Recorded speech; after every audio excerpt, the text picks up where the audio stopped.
Namaskar. The past, present, and future of a great organization called FOGSI, or the Federation of Obstetricians and Gynecologists Societies of India. The ones who have held the topmost and the most prestigious posts, the past presidents who are here with us, in the form of none other than Shri Dr. Alka Kriplani from Delhi, Dr. Nandita Palshetkar from Mumbai, present President Dr. Alpesh Gandhi, who hails from Ahmedabad, and the future presidents, Dr. Rishikesh Pai, again from Mumbai, and the ones who've got the brighter future, Akhtar Bajaj, who is with us, and top it all, the evergreen and all-pervading Dr. Meera Agnihotri from Kanpur, who has been a great source of strength and support and inspiration to all of us. So I very fondly welcome my panelists on the topic which is so close to our hearts, because it has been our endeavor in any which capacity to reach every girl, every woman, and to ensure that she's in the peak of health. So the first round of question will be about, in their individual and organizational capacities, what is their vision of reaching each and every one of you, that is half our population, every girl, every woman, millions of them. And the second round will revolve around special issues on COVID. What have been their personal challenges, and also what has been challenges in working the health system. The third round will address very important reflections in their own life. If they become a gynecologist just by chance or by choice, it may just be the play of destiny which has brought them here, but whatever may be the foundation or the reason for that, I'm so proud they have all done so well for themselves and our country, and we can proudly showcase them to you today. And the last round, of course, dear friends, will be one rapid round of message, the wise words from all of these friends and colleagues. So if Dr. Alpesh Gandhi is here with us, Alpesh, I want you to reflect on a special event you held for the mothers on the Mother's Day. What was your thought process in organizing the event? What was your vision to do with for the mothers and the mothers to be? Alpesh. So first of all, thank you very much IHW Council for this wonderful meet, and I am thankful to Hema for important questions and discussion. On Mother's Day this year, as you know, FOGSI has decided the theme for this year is safety first, and safety for whom, safety for all, which includes safety of women of India, our tiny patients, fetus and neonates, and doctors, our postgraduate students. So looking to the theme, we have planned many programs, and on Mother's Day, we have decided to celebrate it for the safety of women, safety of mothers, as well as safety of girls. And Beti Bachao, of course, was also a part of it. So many points we want to discuss. We extended the theme Beti Bachao to Beti Bachao, Beti Padhao, Beti Padhao, and Beta Samjhao. So we wanted to discuss all four different aspects, and we have separate session of 1.5 hours on each of them. What is Bachao, what is Badhao, what is Padhao, mean by Padhao, and what is mean by Beta Samjhao. So it was a very good program, and it was very well taken by 48,000 people of India, and it was appreciated well. And our message had passed to all of them, and so many dignitaries, so many celebrities, and government authorities were there to pass on this message to all of them. So coming to your two more questions regarding, one is as individual capacity, as organizational capacity, also you wanted this. So I believe that destiny must have thought something special for me. After my post-graduation, immediately I started my private practice in an area which is a lower middle income group and a middle income group people and a densely populated area. So as we all know that the medical disorder in pregnancy and complications in pregnancy are more in such type of class. And so I got an opportunity to learn and create interest in high risk pregnancy and critical care in obstetrics. So that is how I'm in this field, and I'm thankful to my patients for creating this interest in me. Meanwhile, because of various schemes were introduced in our India, like Janni Suraksha Yojana and many more. So every year the maternal mortality rate was improving 15 to 20, but by 2011 it has stopped. And what we were thinking by 2015, we will definitely we would be achieve MDG goal, but surprisingly after 2011 we nearly stopped, and every year it was improved by only 3 to 4. So by that time I developed interest in working for decreasing maternal mortality rate and neonatal mortality rate, and I joined FOGSI in organizational capacity as the committee chairperson of practical obstetric committee, and I got an opportunity to move across India. I came to know that there is nearly no existence of critical care in obstetric and obstetric HDU ICU in India. So I decided to sensitize our members. So for 2 years, next 2-3 years, I worked on this. At the end of my tenure, I thought that yes, our members are enough sensitized, but I should also do something for infrastructure. Our members are now ready, but what is about infrastructure? So I decided to go ahead further in FOGSI and to sensitize government of India. I tried my best, and during the vice president tenure, at the end of the tenure, successfully I could convince government of India, and then we can say the second revolution in Indian obstetric has occurred. Now we have our own obstetric HDU guideline, establishment guideline. Now then we have our operational obstetric HDU guidelines. Now we have 300 functioning obstetric HDU ICU in our country, and now the Medical Council of India MCI has made it compulsory for all the medical colleges, and government has also changed its vision from 3-tier system of Indian obstetric to 5-tier system. It includes obstetric HDU ICU. So many changes have occurred because of all these things, and the most important change which has occurred is because of this. In the most of the colleges in last 1 or 2 years, we collected data where obstetric HDU ICU is functioning, and within a year or 2 year, maternal mortality rate is improved by 60%. So that was the best outcome of this all efforts, and now government of India is also presenting papers on it.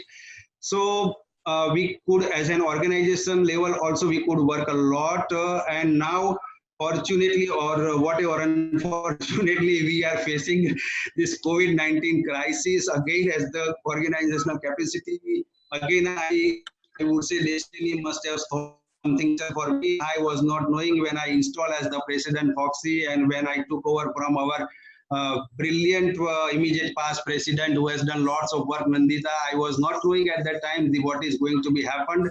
I worked planned for 1 year, and I'm doing totally different thing. But I'm happy that as the organizational capacity, we could guide so many of our members. We can come out with the guidelines, registry, frequently asked questions.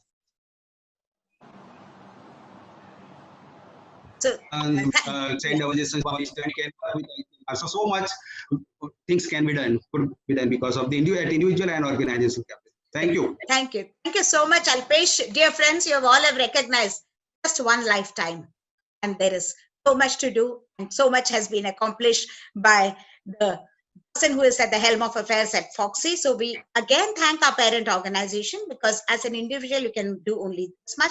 How it ramifies and how together the force of all the OBGYNs and the networking partners gets us to where we are. So Alpesh, thank you very much. The men in this panel first. So I am swinging to Dr. Rishikesh Pai, who is always talking about investing more in maternal health. So for the 2 days, yesterday and day before, there have been many leaders from the country who have been saying that GDP investment is really, really too less. With so much 1.6% GDP, what can we do? How can we improve the maternal health infrastructure? Just human resource, just good intention, just the passion. It's not going to be enough. We need the monies. Rishi, your thoughts on how much more investment is needed and how we structure that, do better for the women of our country. So basically, I personally feel that there are very important security issues in our country. One most important, according to me, is the national security. So because we have got limited money in our hand, and if we have to really look at this, how to spend that limited amount of money, because the country is 1.3 billion. So my first priority, if I was the Prime Minister, would be to national security, and I would increase that security, because if you don't have internal and external security, then there is no country. So then there is no healthcare system, there is nothing. So the first priority has to be security, and unfortunately, due to various issues on the border, we will have to earmark more money for, because our government is faced with a limited resource and a large amount of people. So one is that once we earmark for external security and internal in the form of police, so external is army and internal, then we look at the other securities, health security. More important than health is the food and water security. So the next priority would be food and water security, because you have to survive. Then would be housing and infrastructure, and then that is why the healthcare is not. It's not that the government doesn't want to give money for healthcare. It is just that the resource is so limited that in allotting the resources, unfortunately, the government is shackled, and that is why we, as a private group of individuals, have to help the government in increasing the healthcare allotments. And like our organization, like Foxy and all, I agree with you that it would be ideal to have a 5-10% of our GDP for health, but we have so many other infrastructures, other priorities in our life, and then hence the allotment. Hence, people like us, our organization, have to help. So I personally feel we should have a dichotomous kind of behavioral pattern in our life. We must have our own private practice, and we should also have a free healthcare practice, and it should be voluntarily done. We must look at how to voluntarily make our members do the free healthcare practice, so that in oversight, see, whenever there is the voluntarism fails, then oversight steps in, laws come in, legislation comes in. Before these things come in, I was once in Turkey, and I was in the car, and the doctor said that we are having a national health system. Doctors in Turkey don't make money at all. So we have a fantastic existence as private practitioners. We must be responsible, and in order to protect what government has given us, gave us free education. Otherwise I would not have become a doctor. I was given free education. They gave us free education. They gave us free access to healthcare. So it is our responsibility to pay back to them, and that is why I feel that the GDP allotment should be there, but more than GDP allotment, our personal allotment should be there. We should personally allot we have to sacrifice. I would not even use the word sacrifice, Hima. It is our duty to see that we do the work for the poor, and hence we reduce the burden on the government. The government is burdened. They need to shift army to the front. They have to maintain the army for the next 6 months on the front. So the burden is there. So where is the money going to come from? From healthcare, from infrastructure, from development. That money has to be siphoned out. And so we have to step in to take care of that black hole that is going to be created. Thank you so very much, Dr. Hrishikesh Pai. This is the future of India, ladies and gentlemen, because what can we give is what Dr. Pai has talked about. And it is a positive spirit which is to be showcased the entire country. We are willing to do our bit. We are not all the time saying and blaming that somebody else has not done it for girls and women and the healthcare systems in our country. We are ready to move 2 steps ahead in collaboration, in public-private partnership, to do more than what the world would think that we can do. Can we swing to Dr. Nandita Palshetkar? Many politicians in her own family. On the dining table, Nandita, do you ever raise any such issue? Politicians doing, how can we reach every girl and every woman? Can you help me do this and that? What is your thought process and ideas on is the government association bane or a boon? That kind of the sense that you may have had even with the Laksha Manyata, because things may not move as fast as in private practice, where you are the decision maker, you can make everything happen, but there is a process when we collaborate with big bodies like the government. So what has been your thoughts and experience, Nandita? Hema, I think I've been lucky to experience both the world, the politics as well as the non-politics. And being the Foxy president last year has really opened up. I'd really like to take a little bit from what Rishikesh said and what I have gained from being the political side of my family. Last year as a Foxy president, I launched these B for 3 Abhiyans. They were all aimed towards the upliftment of women's health. And believe me, they aimed at all aspects of women's health, and it was a national program, and the entire Foxians actually ran with it. I mean, it was amazing the way the entire Foxy was so energized, and it became a national movement actually. And what I realized, Hema, was that if you have a leadership skill to get people motivated, if you're passionate, they took my passion and they ran with it. But when I did a analysis, a contribution analysis of it, it was only that much. You understand? Yes. And that's when I realized, and when we joined, as you said, the political part of it, we joined hands with the government in Maharashtra. I mean, you are my inspiration, okay? Hema, I have to tell you that I think it was 18 months before I took up my presidency, I had a meeting with you. I spent 3 hours with you. Okay, Hema, I cannot tell you how much I learned from you that in those 3 hours. And it actually motivated me. And when I sat on the table with those politicians, see, I was able to talk to them at their level probably because of my political background, I was with them at that level. I did not, get cowered back. And I said, you cannot take it as ours. You have to give us due credit for what we've done. And he realized that we were passionate. We cared about the women. And as Rishikesh said, we did not want anything out of it. We were doing it because we wanted to give back to the society. And I think that is the passion which we need to tell the government. And we need, as even Harshvardhan ji has said, that the jazba which he has seen in the gynecologist, and this is the jazba which Alpesh has also been working. Each one of us has a quality. I've seen Alka working in anemia. I have seen you working in quality.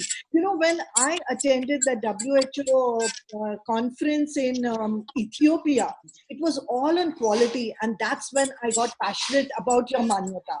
And I realized what you were all about.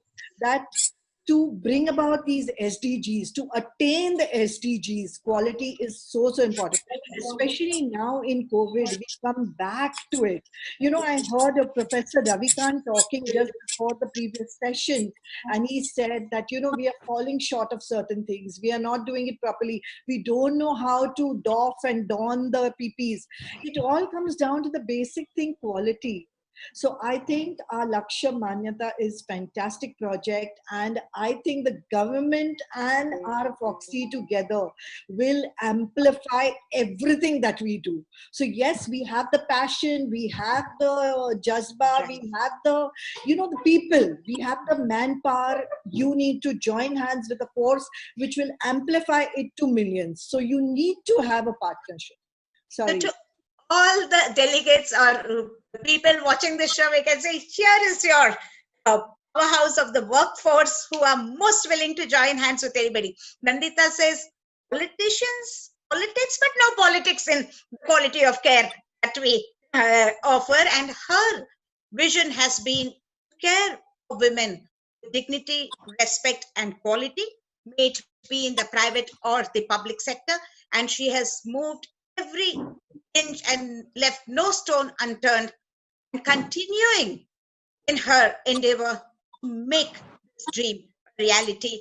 And once again, we are all anyway from Foxy with her. We want all of the viewers to join hands with us as our stakeholders in any which capacity to help us do more. As I have said yesterday, we don't want to do for you, we want to do with you. That is the kind of an attitude that each one of us is portraying. Coming to Dr. Alka Kruplani, she has seen both worlds. AIIMS, which is, it's a totally a different world, and Paras, which is in its own self an ivory tower, if I may say. So it is a kind of, sometimes when we go from one scenario to another, it's like a culture shock. It's like, oh, this is so different from what I have been doing before. So Alka, your thoughts on India? Sometimes they say India and Bharat. That's the kind of worlds that you have lived in, and you had the opportunity to have the experience. So what is your take on how to reach the best every woman in the country? Alkaji. Thank you very much, Hema. And we all are very fond of you because of you are conducting such important meetings and with so much of, substance in it. We have listened to past, present and future Foxy presidents.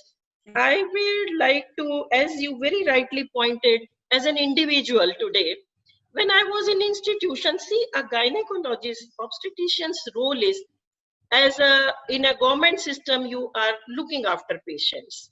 But one thing is very important in obs and gynae specialty, that pregnant patient, it may be the only contact opportunity to be with another lady and who is the obstetrician and gynecologist. So apart from just giving her treatment, giving her medicines, conducting her delivery, the social obstetric part is very important to empower her, to give her thinking, and most important, educate her about preventive aspects of health, which is totally lacking. When I was Foxy president, I took the motto of preventive care, and preventive care is badly neglected because we are struggling with the curative part. We don't have time, we don't have resources. I think the time has come, we have to invest more. For 9 months the patient is with you, you can educate her a lot, social obstetrics, and you can do a lot on the preventive health of women, which will help and will empower them and will create so many better mothers and improving health. This I talked as an individual. When you talk to me at institution level, we are mostly handling curative aspect. We have to give more time, more resources, more thoughts on preventive. In government systems, we are loaded with deliveries and all the time you are doing that. In private system, I have realized one thing. Government has to be little more soft. We are doing the same thing, Hema, nothing is different. But the mindset of the patients as well as the authorities have changed suddenly. You are not seen as you were seen as a chair at All India Institute. Somehow you have that medical legal threat, you have the threat of violence. I'll take this opportunity to put across, doctor is the same, I'm the same. Why a person who is doing the same service in private care, there is different a different canvas on her services. We have to change our mindset if we really want to get good care from these doctors. Yes, it is, as you said, same person, same intention, as how it is each and every doctor. They obviously want to do the best for the patients despite all the challenges.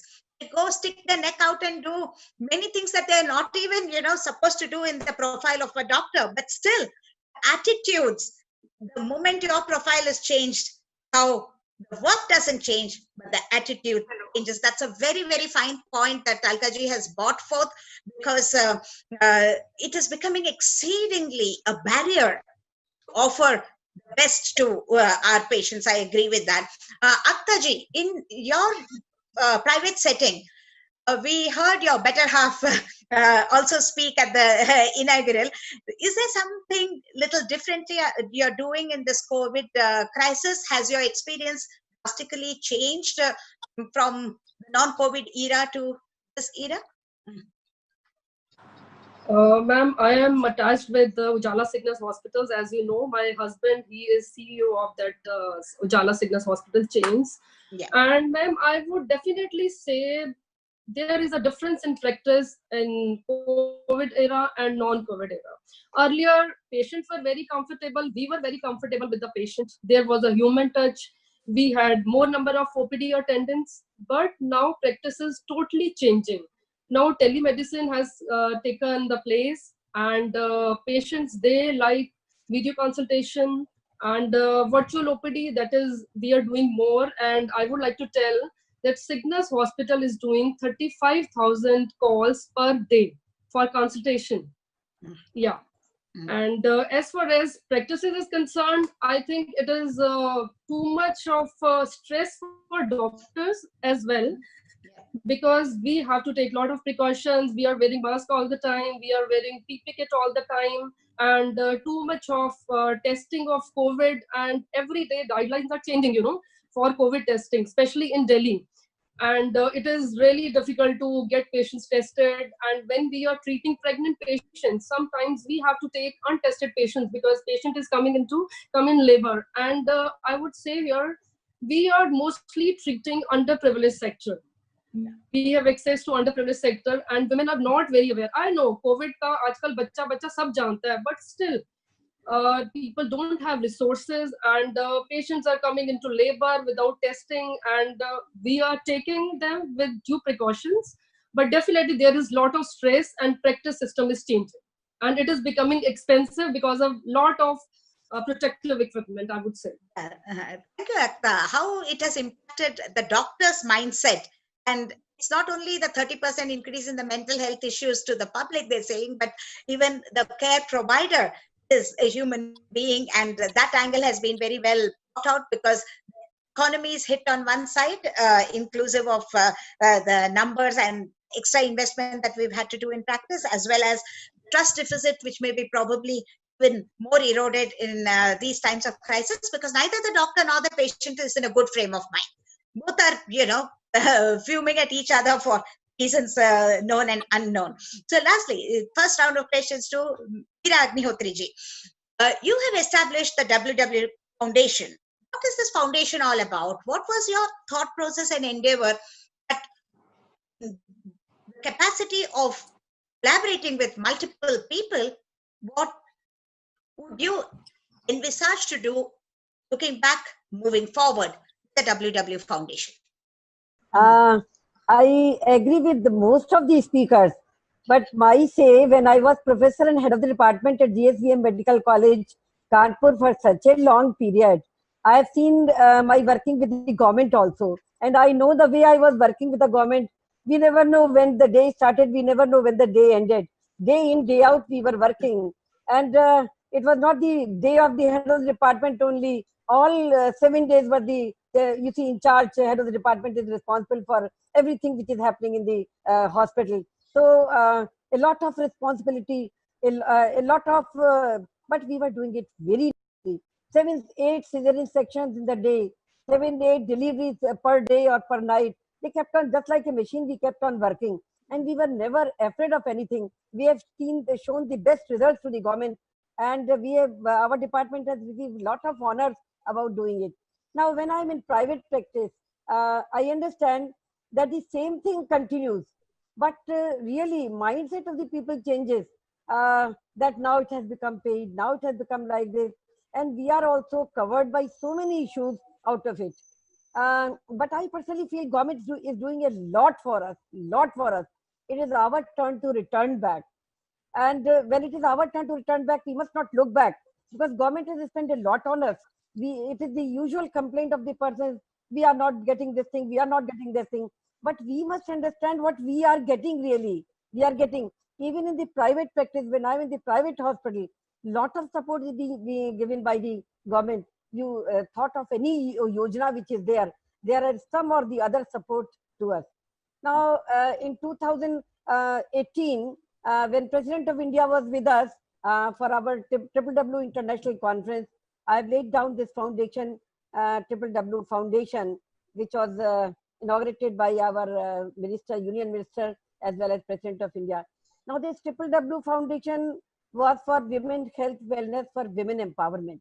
Women empowerment is a vague term, and I have included, submitted, addressed these 6 issues for the women. One was Shiksha, Swasth, Swavlamban, Samvedana, Samyojana, and Samta. But I tell you, I agree with Alka that health issues which we are discharging and catering to the public, right from the very poor person to the very rich person, Singhanias and the others who can afford anything they want, the healthcare system needs something, because the health issues which we, suppose I tell to a patient that yes, too much get a ligation done.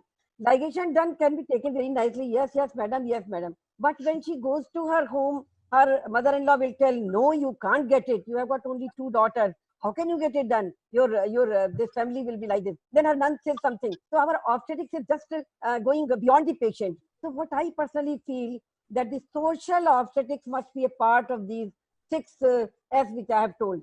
So unless you teach, you taught, you cater services to the nuns and others, telling that this is important, this will happen to the patient, because patient herself, unfortunately in UP and other places I have seen that whenever we sell something, the mother-in-law says, oh, this is not the concern of the husband. This is the concern of the head of the family. And I am mother-in-law. I have to decide it. And the poor patient has to be with them. So I personally feel that unless we cater services to the whole of the family, and this system is improved all around, we cannot come out of this crisis. So social obstetrics must also be added to these things. And Triple W Foundation, I will be joining head with the artists, and I'm pretty sure that I'll be able to discharge and cater the services which I want to do it for the common people. And I keep on telling, I have written it on the board also, that treating patients is my profession. Teaching is my passion, and women empowerment is my real passion, which I have to extend. So these are the things which I would to tell. These 6 S have been passed by the government also, that they are acknowledging it, and the teaching and taught of the paramedics, others, to support us are very, very important. Because after leaving my office, she will be going to the paramedics. After leaving my office, she will be going to a nun, and then to family. So we have to start from the grassroots. Otherwise, our success will be delayed. Thank you. Thank you very much, Meeraji. This foundation is the foundation for women's empowerment and education.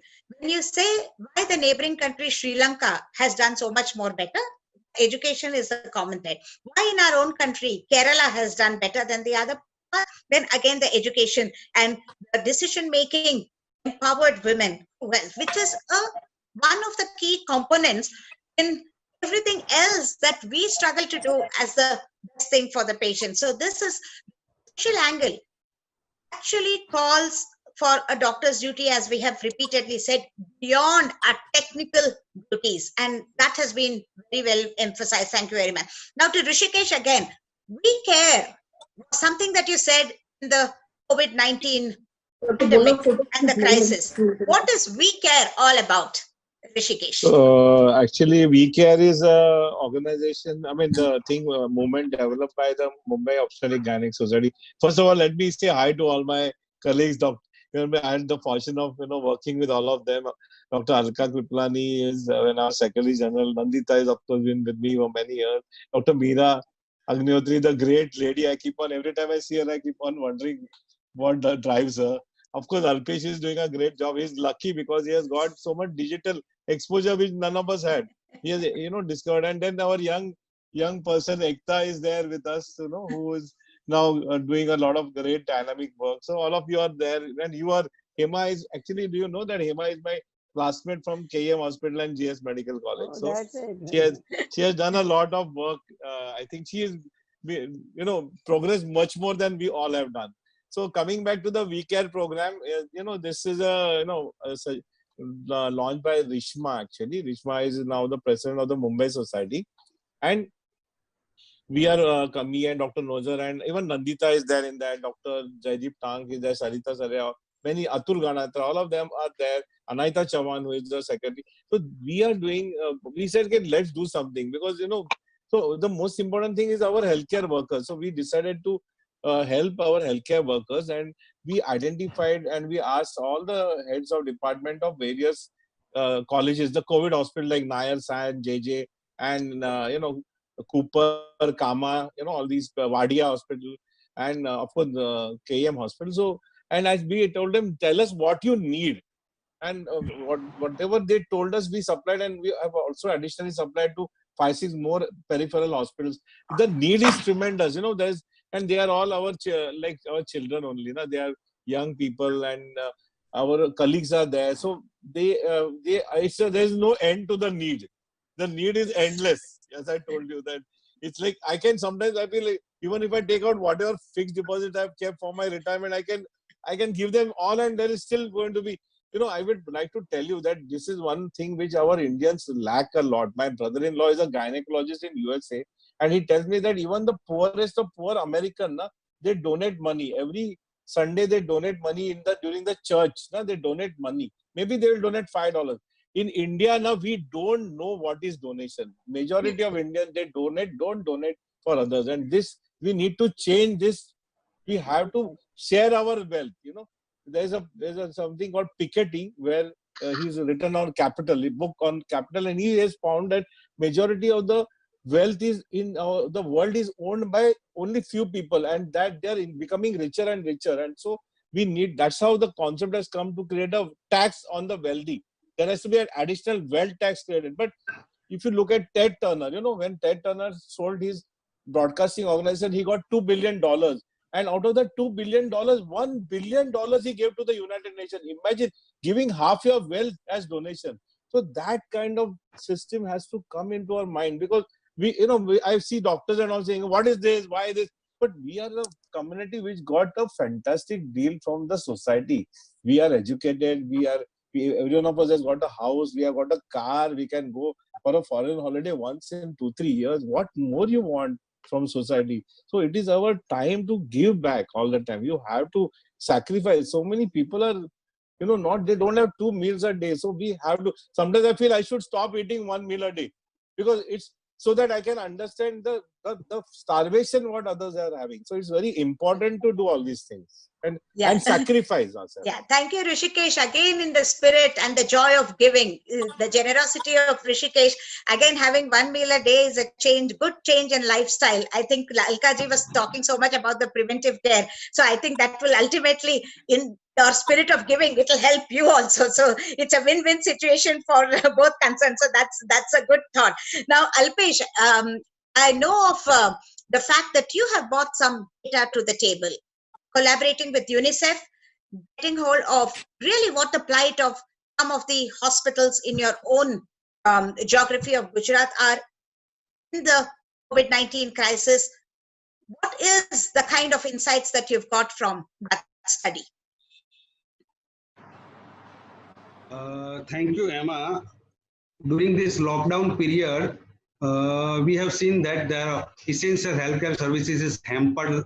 So we decided to conduct one study to know the problems what small private healthcare providers are facing. And UNICEF has initiated this pilot project and this study. Obstetric hospitals and pediatric hospitals were included, and we done this study in 670 hospitals, small private hospitals. And we came to know certain problems which the private hospitals, small private hospitals were facing. Now the study is already done before 1.5 months. So many things have been rectified and we have improved. So government is doing lots of, and because of this now we can see the improvement. But we also, after the study, we submitted the report to government. And then it was further UNICEF has worked on it. The observation in the study was a number of patients has been decreased like anything in hospitals because of fear, mainly because of the fear on both the sides, patients as well as doctors. And number two, the hours for the practice were also decreased. Those who were running the hospital were only running during the morning hours or something like that. Then another problem was staff, deficiency of staff. So they were also having problem of fear pandemic as well as transportation problem. And because of these, the essential and quality care was also affected. Third problem which we came across was about the PP. Now PP kits are available across India, and now we are the exporter also. But the only still one problem with PP kit is about the quality of PP kits, and still there, we require some standardization and some quality check in PP kits. We at many places the kits which we are getting is very uncomfortable, and some problems are there. Another big problem was found was about the testing. It is accessibility and the affordability, and then the number of tests, and many problems were there. But now many of these problems are sorted out.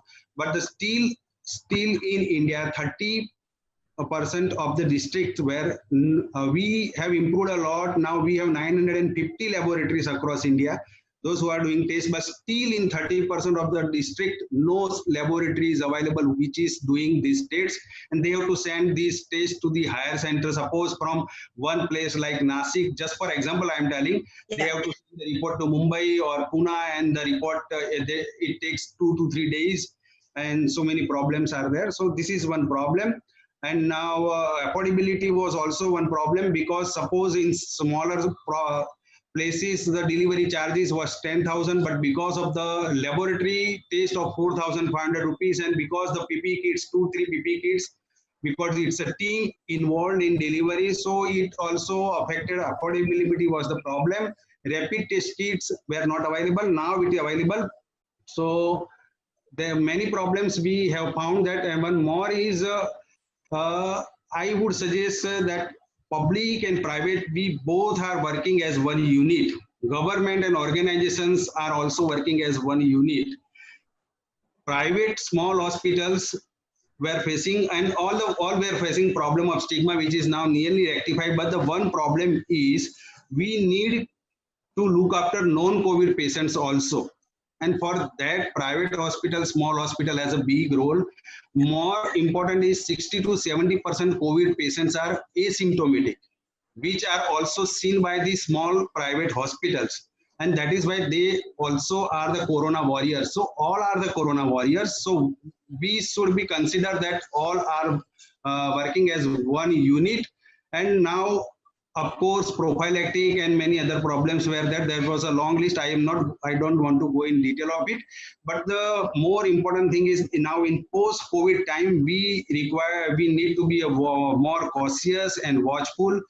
I think at Foxy level, we require to come out with a checklist for the post-COVID practice, and which I am planning in all the disciplines. We can see from endoscopy to infertility to maternity services and contraceptive services, and all we would like to have the checklist. We have at present guidelines.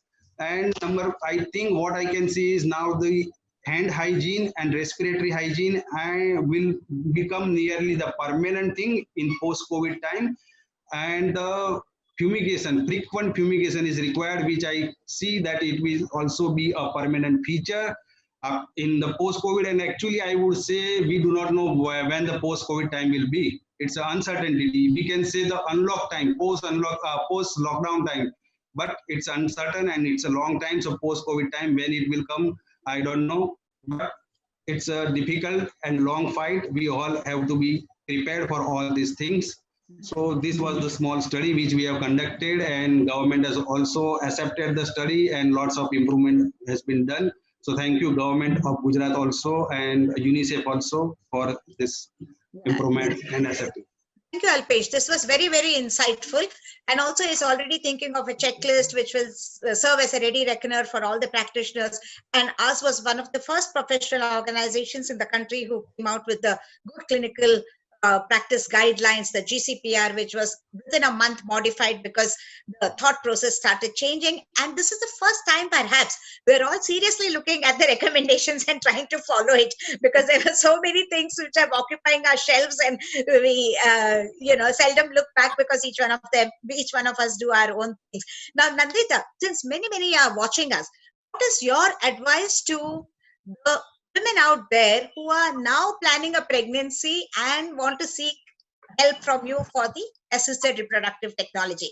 Right time, wrong time, postpone, get into trouble. What is your advice? I think that's a very difficult question to answer even at this stage, Hema, because as yet the jury is not out whether COVID really has any effect on the pregnancy or not.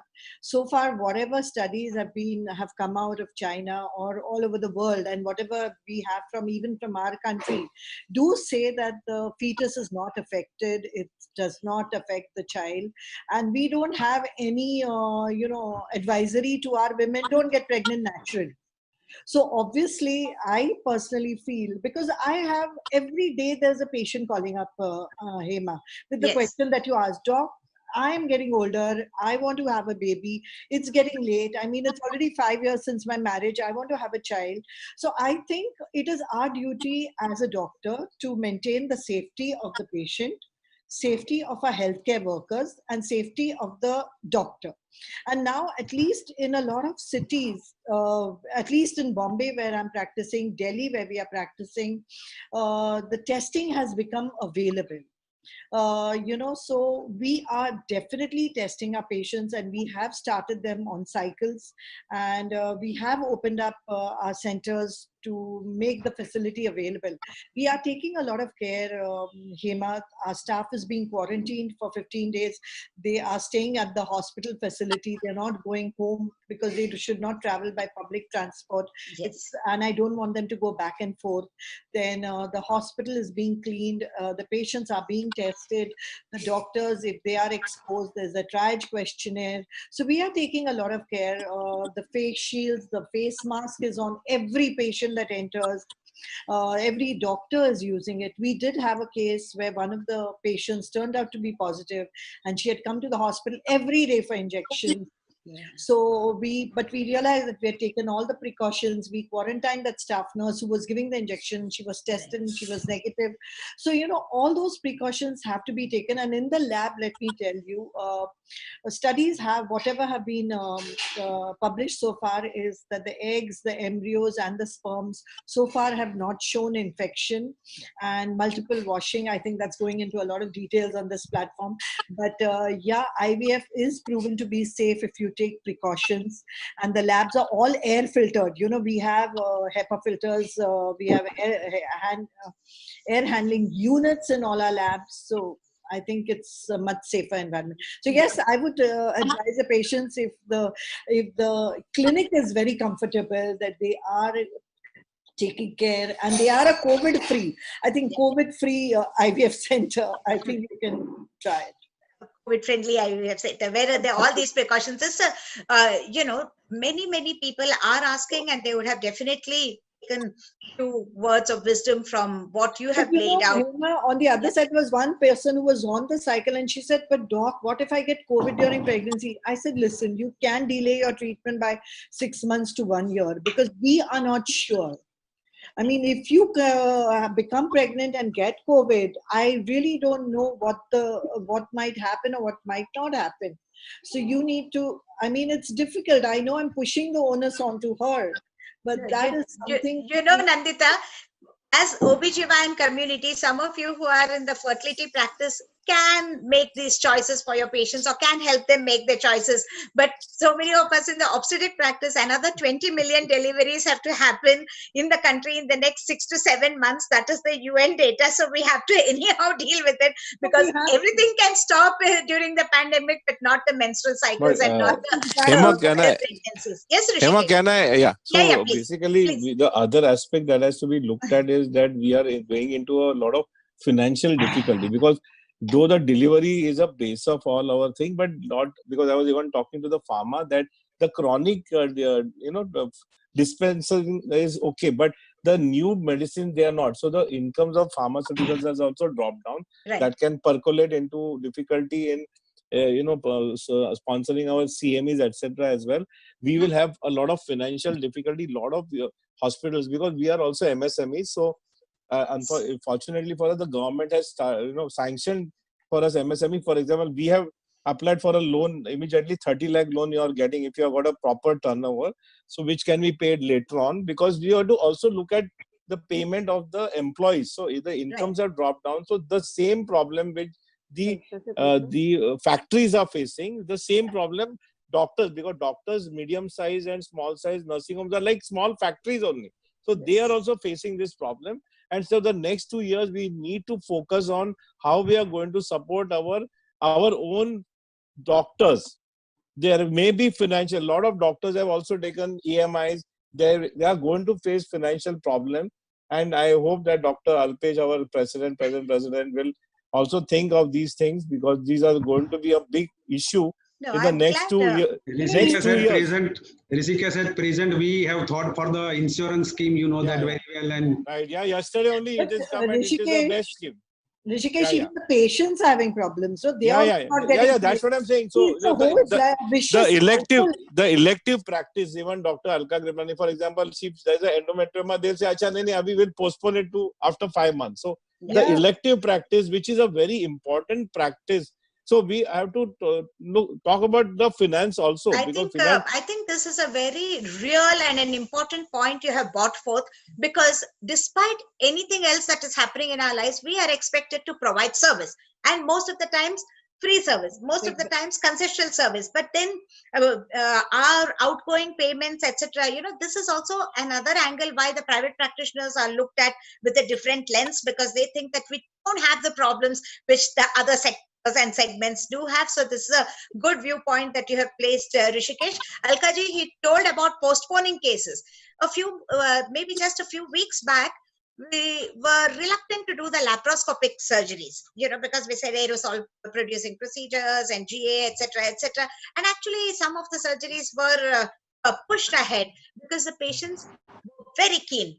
They don't want to compromise and have an open, and it may not have been the right thing to do also at that point in time. So as on today, what is your advice to the patients out there who are wanting to sort their dilemma between, should I just go ahead and have an open, is that quicker and safer, or should I resort to waiting a little more and having the technologically more savvy whole surgery? Thank you for asking this question, Hema. I'm basically an endoscopic surgeon. The whole of my life, I haven't seen anything changing my life so much as this COVID has changed. Never we were sitting idle for so many months. There was hyperreaction also initially. And being an endoscopic surgeon, I have realized that whatever studies are available, it is never in the peritoneal fluid. It is unnecessary hype. See, everybody is at risk of COVID, whosoever is stepping out of their house. Most important is cover your nose, mouth and eyes, because this is the place from where it is going. So risk of GA is there, because endoscopic surgery you have to do under GA.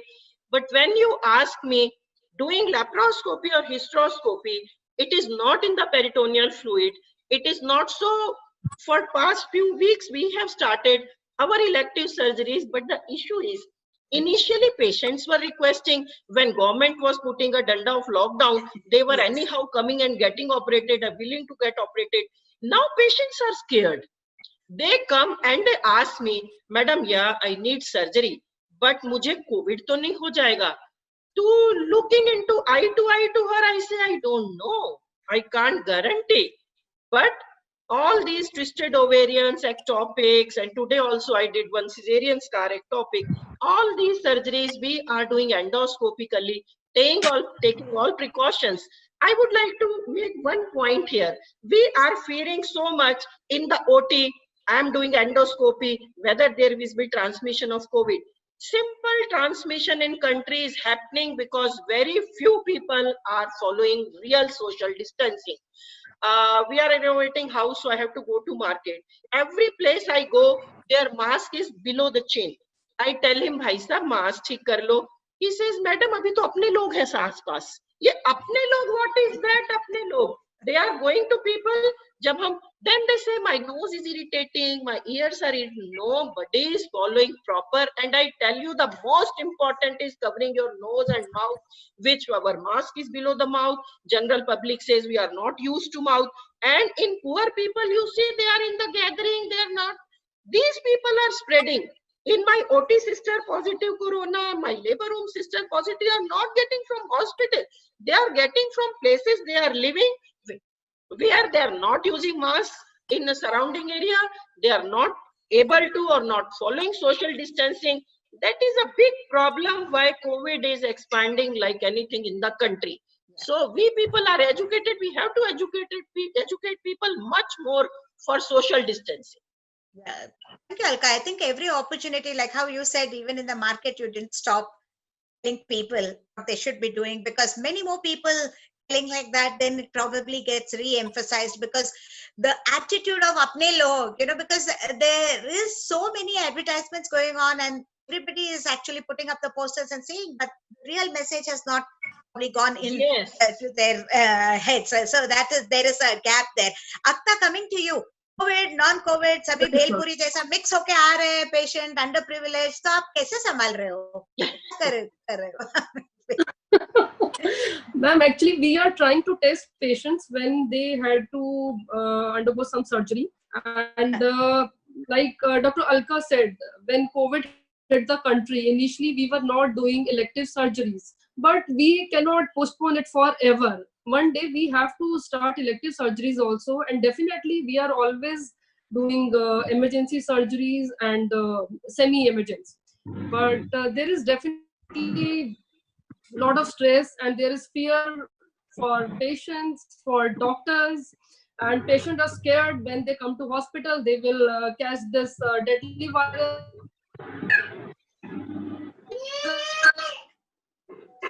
Patient is going to give us virus and and patient thinks patient has to start one at least. So have you refused some Definitely there patients? is risk. She can catch infection. What about it? Okay. Taji, there is a blame game on some private hospitals saying नहीं आपको हम admit नहीं कर सकते. That has it happened in your hospital? Have you refused a patient and then they have gone and complained? And there is lot happening in private hospital. I remember earlier when only COVID designated hospital, they were supposed to admit COVID patients. And one of the patients, she was COVID positive. She has, उसने अपनी report छुपा ली, and she came to me कि ma'am आप मेरी delivery करवाइए. And but we could discover through ASHA worker that she is COVID positive. So patients are hiding lot of things. And doctors definitely are at risk and a lot of things happening every day. But definitely private hospitals, they are not refusing patients because now guidelines in Delhi, they are changing and every hospital is supposed to admit COVID hospital and private hospitals are taking COVID patients. Thank you, Akta. Meera ji, your time question now. अरे रोज government के guidelines बदल रहे हैं, एक हफ्ते में 500 guidelines लेके आ रहा है. So you have got your own people in the government as well as your connects and contacts. What is your take, and is it not causing so much confusion? आपके यहाँ कैसे आप संभाल रहे हैं इसको? Because educating the patient is one thing, educating the peer group. अरे ऐसे अभी होम क्वारंटाइन का ऐसे रूल बदल गए, अभी ऐसे टेस्टिंग करने का वैसे बदल गए. How you are reaching people, and what is your take on this? Seema, we are strictly following the government guidelines. We cannot get away from the government guidelines. We have to be with the government guidelines only. They keep on changing, I agree. But whenever there is a change, they just involve the persons concerned, especially the health authorities, in deciding it. So whatever we do, it is in our favor to protect the doctors who are treating, to protect the patients whom we are treating, to protect the relatives of the patients whom we are treating. So we just can't blame the government. They keep on changing the government rule. They are changing the government rule in collaboration with the health authorities themselves. Earlier, it was told that you have to keep the hospital closed and only emergency have to. So we were dealing only emergencies. Now, only a couple of days back, they have started telling that yes, you can open the hospital. Then there was a law telling that after 10 p.m. nobody will come out. Then there was a slight difficulty in transferring the patient to the hospital and getting them admitted. But I tell you, right now we don't see any problem. The supply of the mask, the supply of the kit and everything, we are managing it so nicely. But we have got two different hospitals.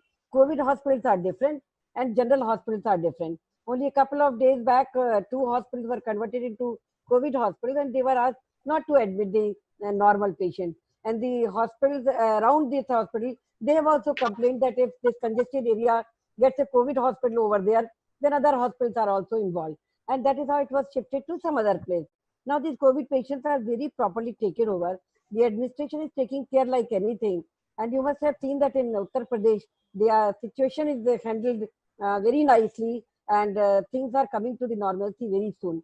I can tell you, Hema, that I was chairperson of the AIDS committee when this HIV was in its infancy. That was the year, I think, 1975-80. It was very much infancy. I have represented India in the FIGO also. But a pandemic comes, it changes our mindset, it becomes a hauwa to everybody, and we are all afraid of it. And so is with COVID. We must be mentally prepared that we have to live with COVID now. It will not disappear tomorrow. It will not disappear day after tomorrow. So we have to live with it. And the way we have tackled AIDS, it is different from AIDS, I understand. But we can live with it, and we can continue to live with it. Recently, while I was there on the webinar, I have received a letter from, since I'm chairperson of the Committee of Research and Ethics, there is a government letter telling that they are going to have this vaccination trial very soon. Maybe that our Prime Minister launches it in 15th of August. It has come to our medical college. Covaxin. Vaccine. Vaccine. Vaccine. Oh. This COVID vaccine. So Yeah. its trial will be there. So I didn't read that letter very properly, but it was a thrilling letter because the person who has brought was very excited. So being chairperson of the ethics committee, I said, yes, naturally it has to be passed. So what I understand, if the vaccine comes, and that too in third trial, it will be a very good thing. So we must not be very panicked. We must be very patient. We must follow the guidelines of the government. And I personally feel that we can avoid COVID. But if we, Alka was telling कि हम नाक खोल के बाहर जा रहे हैं, घूम रहे हैं, so how is government in the picture? That is our baby that we are spoiling it. So we have to be very cautious and must listen to the guidelines. Prime Minister is there always on the screen. Chief Minister is talking all this. But if we are not listening, it is our fault. Otherwise, we can handle the situation very well. COVID patients are coming, but their virulence is coming down. The intensity is coming down. The mortality is coming down, and morbidity is also improving. So I personally feel after being AIDS era person in COVID era, we will also be doing very good. We cannot refuse deliveries. We cannot refuse deliveries. We cannot refuse bleeding patients. We cannot refuse incomplete abortion. We have to deal them. We cannot refuse that topic. We have to do it. Thank you, Meeraji. I think Alkaji, what she meant was that the imposition of the rules also is the responsibility of the person themselves. They have to understand and they have to follow, and government can only do this much. That was also what she meant, because police coming with a danda and telling Abhi ye pehno, ye mask pehno, and fining them is one part. But each citizen responsible and they understand what they have to do. That will really, break the chain of this whole, and we will, of course, we will learn to live with it. Last round of rapid fire questions. I will begin with Meeraji only. I want each one of you to reflect and tell whether you became a gynecologist by choice or by chance, and either way, are you regretting it, or you'll give a positive message to all those waiting there, get into this profession? Meeraji. Hema, it's a very that will be your message to the audience. Yes. It is a lovely message. It is a lovely question also.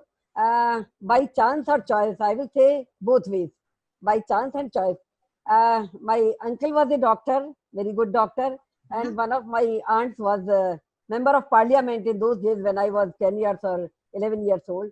So I had a pressure that your marks are very good, you must go to the administrative services. And my uncle and others, they were telling you must become a doctor. Then my youngest brother was born when I was 10 years old. So I saw my mother in agony. And civil surgeon was supposed to be a very big person in those days. It is big even today. So I know that coming with white coats and rounds and the glamour and the glory, which I used to see, it has fascinated me that yes, I must appear for PMT. Unfortunately or fortunately, for IAS services, minimum requirement was graduation, and for PMT 17 years. So I was 17 years earlier than graduation. Therefore, I have to appear pre-medical test, and I got selected in King George's Medical College and Agra and Varanasi. They were all separate at that time. Since I got the highest marks and the position and the scholarship, so I joined King George's Medical College. So, but I am proud of being a doctor now, and I personally feel that I have given up my idea of going to the administrative services. Once I started getting Purridge Medal and Chancellor's Medal, so I thought medicine is just wonderful. And now I personally feel that I have lot to do, a lot to do. The sands and waters are very vast. The earth is vast. The oceans are deep. And I have to do a lot before I finally sleep. Thank you very much. Oh, great. That's a great message. Everybody is really wanting to do many things all the time. Akka. Yeah, ma'am. I will say here, I would say it is definitely by choice and not by chance. So women empowered. I come from a middle class family, and I was straight A student. And I always wanted to be a doctor, I think from the very beginning. And my father definitely played a big role. He was very supportive. And I remember in first attempt, I could not get through. And I joined BSc. Then I thought, it's not my thing. I can't continue with this. So I just left in between without thinking, you know. And then I had my second attempt, and I got very good rank in CBSE examination at that time. So I got through. MBBS journey started. It was lovely. And in our college, I did my MBBS from PGIMS Rohtak, Haryana. And in our college, there is maternity duty in third year, where we are supposed to live near labor room. There is a hostel, and we have to stay there only. And we are not even allowed to attend routine lecture theatre also. We just do labor room duty. We are seeing antenatal patients, conducting delivery, and assisting cesarean section, ectopic pregnancy, etc. And at that point, I had decided I have to become a gynecologist. And I strongly feel for women, and I am very happy I'm a doctor. I became a gynecologist. And my message to all the girls, women, I just want to say, you should follow your dreams. Marriage can wait. Make your career first. You should be financially independent. That's the way you can lead a productive, good life, you know. And you should take care of your good health. That's it. Follow your dreams. Thank you so very much, Akka. See, this is the passion which is woven into what they're actually reflecting in their work through their lives, and that's what speaks volumes. Alka ji, it will be interesting insights. Very honest, Hema. I didn't realize that I have to do something great. But the thing is, being from a middle class, modest family, having 4 sisters and elder 2, getting into medical college, and all 4 are gynecologists by now, and 3 were university toppers. We were good in studies. So we thought, parents used to think for a girl, what is a good career? Either engineering or medicine in those days. Yeah. So ठीक है, doctor बन रही है, line से किताबों का भी खर्चा बचेगा, एक के पीछे एक पढ़ती जा रही है. But out of mind, all 4 are gynecologists. So, but biggest thing then I realized in life, if you were very good in studies, you used to get gynae easily. So got gynae. I didn't have that being a gynecologist, I will do this, that. But today, the biggest satisfaction in my life is that I am a teacher. I have touched life of so many students, not only as gynec. I always say you have to have social obstetric gynae, and doctor has big responsibility even for students, being a teacher, to guide them in their personal problems, not only in their theses and all. And having that thought, I have only one thing in my mind all the time. Where are the teachers? They were at my time. The teachers were taking so much responsibility.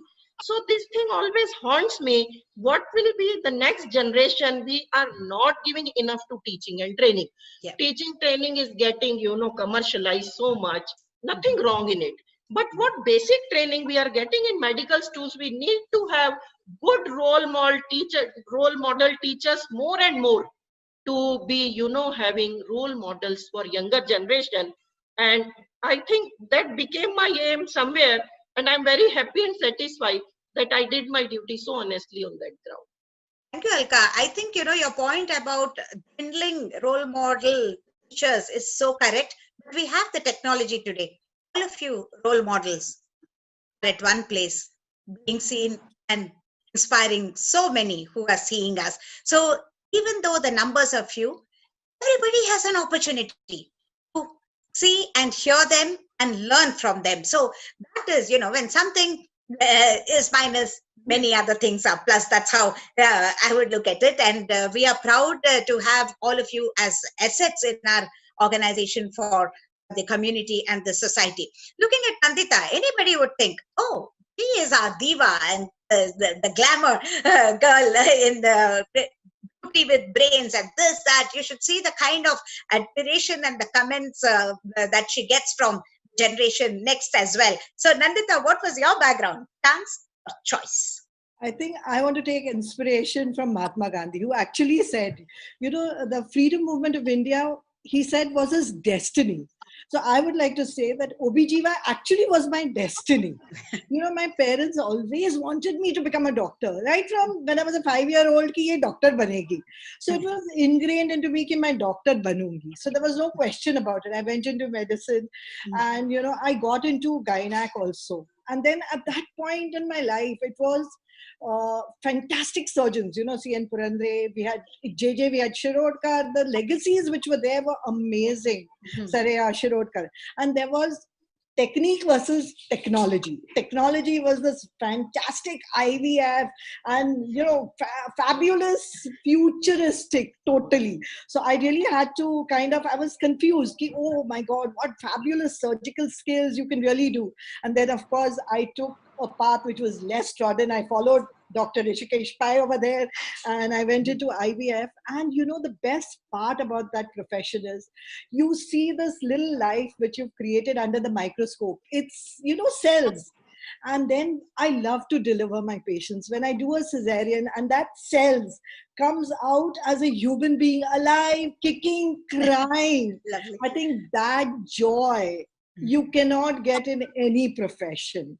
I just love my life and that joy. You change life, not of that woman, you change life of that whole family. I cannot thank God for I could not have done better in any other field, Hema. I love it. I just can't imagine being anywhere else. These are some of my lovely people who love everything that they do. Wow, wow, statement by Nandita. That's good. Rishikesh, I know that we were all inspired by your father, Dr. Datta Pai, who has, I cannot even imagine how much more he had done and what we took out of that. So what has been your journey when you entered the field of medicine? Hema, basically I was born and brought up in the, like I would say, shadow of my father, who was such a big man. And, he was very poor and he went to Harvard and he came back and then he did the director of family planning. And, I was overawed by him. When you are staying with such a man, he got Padma Shri. Of course, he should have got much more, but so when I actually, I was in two minds whether to take engineering or medicine. And he said, you do what you want. Then I, of course, whenever you are told to do what you want, to take the thing. So I took medicine. But I was a very confused soul. Like throughout the MBBS, I didn't know what was happening to me.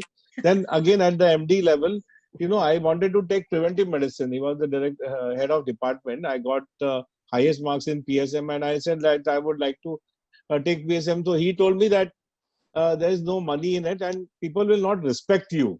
He said that people will not respect you. I am different. I came from a different background. You need to become a surgical person and then implement public health. And so I said, okay, fine, I'll listen to you. And that's how I took gynaec. Again, when I did my MD, everyone, you knew I was with you as your colleague. I again was confused. At that point in time, I didn't know what the hell I was doing. And again, I said, okay, that Dr. Indira Hinduja was doing some dabbling in IVF. I said, maybe this is a good new thing. Let me do it. So everything came by, just out of chance. So I went to Australia and that's how I went into IVF. And then it's like a full circle because that helped me to come into Foxy and hopefully, becoming a Foxy president and all of them are there here. And it gives you a lot of, options to maybe contribute to changing in public health, and this probably the circle is getting complete now. And now I am getting into public health, but from a different route. I'm getting into public health. So I feel that overall, maybe the destination, ultimately, I reached the destination, but by a very wrong, circuitous kind of route. But of course, if you ask me, I am very happy with my my life. When I look back, and as I told you, becoming a doctor, it gives you a lot of things. It gives you financial satisfaction. You get security. You have a lot of access to do public health. I feel pity about Rotarians and all, because they get into Rotary because they want to. The business people, they don't know. They have to do public health, so they get into Rotary land. Here, every moment we are talking about social service. So our profession gives us the both parts of life. It gives us the part. Yeah. So what has come across is, this generation whom we are speaking to, mostly the engineering and doctor, there were the only two choices perhaps, which were broadly laid out, and, by destiny, by chance you went, and now you're thriving. And preventive medicine, which Alka talked about, social medicine, which Meeraji talked about, preventive and social medicine, your father's dream, you're going to fulfill in more than many ways, Rishikesh. So congratulations once again for your futuristic thoughts and the position that you're going to occupy. Final last 1 minute closure by Dr. Alpesh Gandhi, the president of the FOGSI, which is Federation of Obstetrics and Gynecological Societies of India. All of us, the members of FOGSI, 35,000 are before you, offering our services in partnership to any sector of stakeholder. Alpesh. Hema, 1 minute before Alpesh starts, I would like to say that Meera Agnihotri is also like an honorary president of FOGSI only, because she has done so much that she is as good as all of us have been as president, Digitally declared. Yes. Thank you very much. Yes. Alpesh, Emma, can you repeat the question? Sorry, I was... No, I was just saying that the choice in those days used to be only engineering and doctorate, and by default many of us made the choice in that sense. But then everybody who has taken this has a larger purpose than just the back and forth professional identity or entity. So what was your reflections on how you got into this? Any regrets? Any pride? How you move ahead? As everybody has told and you have mentioned, during those days we do not have much choices. Only medical or engineering were the. Now at present generations have many choices. Even my son has done IIT Delhi from BTech from IIT Delhi. He could easily get in medicine, but he has not opted medicine. I opted medicine with choice. Then I opted during post-graduation time, out of 15, 20 available options, my choice were only two, medicine and gynec. I could not get in medicine because of few marks. I was having less few marks, so I have selected my second choice, that is gynec.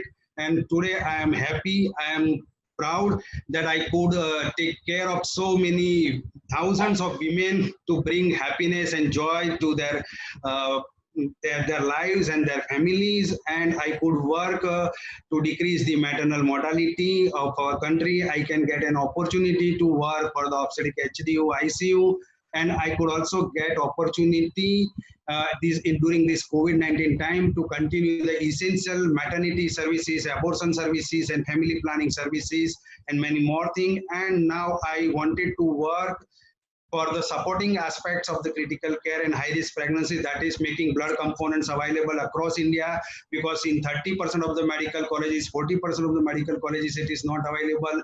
For the capacity building of our staff, and for the pre-conceptional, why they should become critically ill. Now I wanted also to work on these aspects. So the pre-marital counseling and pre-conceptional counseling is, I wanted to emphasize more on that. So as everybody has mentioned of preventive aspects, this is one also we can say preventive obstetrics. So pre-conceptional counseling and pre-marital counseling, I now going to work on it once critical care HDU ICU are there. Now my next aim is why they should become critically ill. So thank you, because of my patience and FOGSI, and because of destiny, I could get all this opportunity. So I am happy, I am proud, I am satisfied with this, my choice. Excellent. Ladies and gentlemen, this is the president of Foxy who is speaking to you, representing each one of the 35,500 members who have the same mentality, the same jasba or josh, the same enthusiasm, the same keenness on wanting to do more. We have done a lot, but we are looking back with satisfaction without any regret. But we have a long way to go. That also we are very well aware of. And once again, I place on records my humble gratitude to all of you this gratitude week brought to us by the IHW Council. On my own behalf, namaste and thank you to each one of you for very spontaneous deliberations in today's panel. Thank you very much.